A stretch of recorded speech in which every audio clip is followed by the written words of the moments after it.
Hey everyone, so today we got an official announcement of a release date for Marvel Legendary Messiah Complex. That's going to be a week from today on January 19th. Very excited to play that, but we also, a few hours later, got Blog Post 3 featuring 3 new card mechanics. So let's go ahead and take a look at what is in store for us in this expansion. Okay, the first keyword we get to learn about today is Shatter. Seismic shockwaves or sonic shrieks can shatter even the strongest defenses. Some heroes say things like shatter a villain in the sewers or even shatter the mastermind. Likewise, some villains say things like you may pay to recruit to shatter, making them easier to defeat. This means halve that enemy's current attack, round up to the nearest whole number. This effect lasts until the end of this turn. You can shatter the same villain multiple times, having their attack rounding up each time. Shatter a villain can't be used on a mastermind, and Shatter the Mastermind lasts for one fight against the mastermind. A few cards even let you shatter a hero in the HQ, having their current cost rounding up the same way. And who better to debut Shatter than the confirmation of a new hero, Shatterstar. Shatterstar is X-Force affiliated, as we thought. This seems to be his rare card, as there's no border, but it does have a cost of only 5. Let's find out why. The title is Gene Splice Creation. It is an instinct card with 2 attack. So hold on, I said it was the rare, but this is confusing. It has clone, which means there must be other copies of it in the deck. It only costs 5, so I think it is the rare, but I think something else is going on here with Shatterstar's hero set. The clone trigger is X-Force. It's got ranged instinct, Shatter the Mastermind. So again, that's cutting the Mastermind's attack in half. That is a lot. That's a big deal. Imagine fighting Thanos with Shatter. He's Longshot's son, but also kind of his father. Cloning and time travel get complicated. No kidding. All right, let's take a look at another card with Shatter. Unashone from the new villain group, Acolytes. She has base 8 attack, but also you may pay 2 recruit any number of times to shatter Unashone. So that means that you can pay 2 recruit to put her down to 4, another 2 recruit to put her down to 2, and then a third recruit to put her down to 1.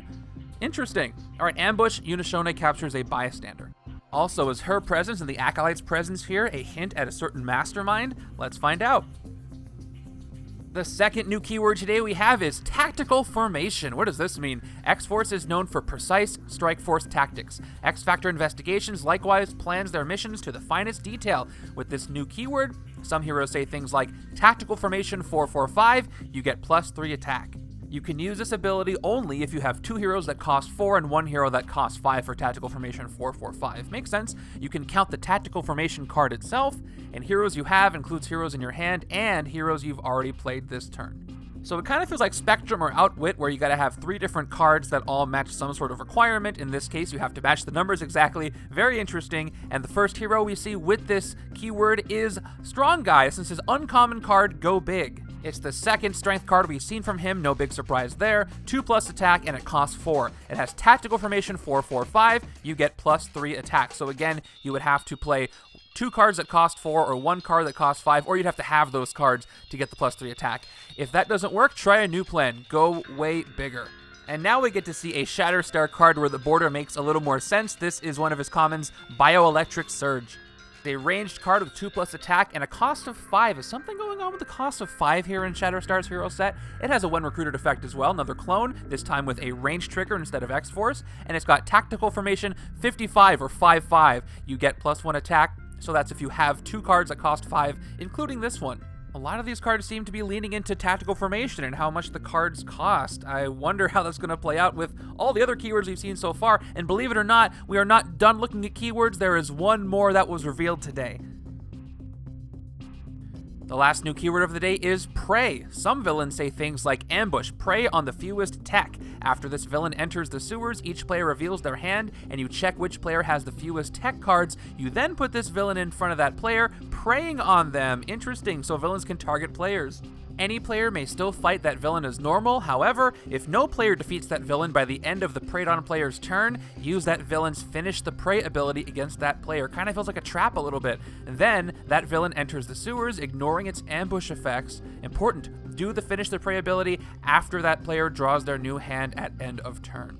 After Lady Deathstrike, interesting, finishes the prey, or if you fight her while she's preying on a player, return her to the mastermind space. You still take one of her tactics if you fight her while she is preying.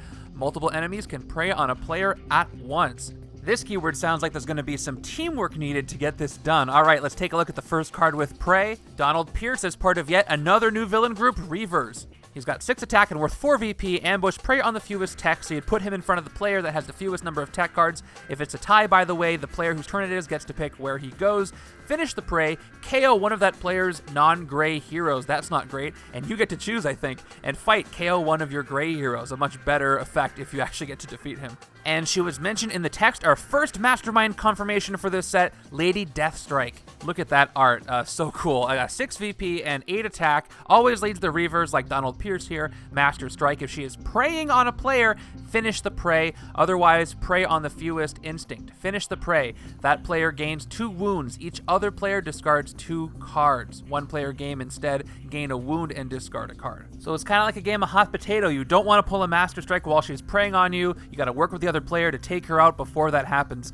Really cool how this set is seeming to work on coordinating players' moves.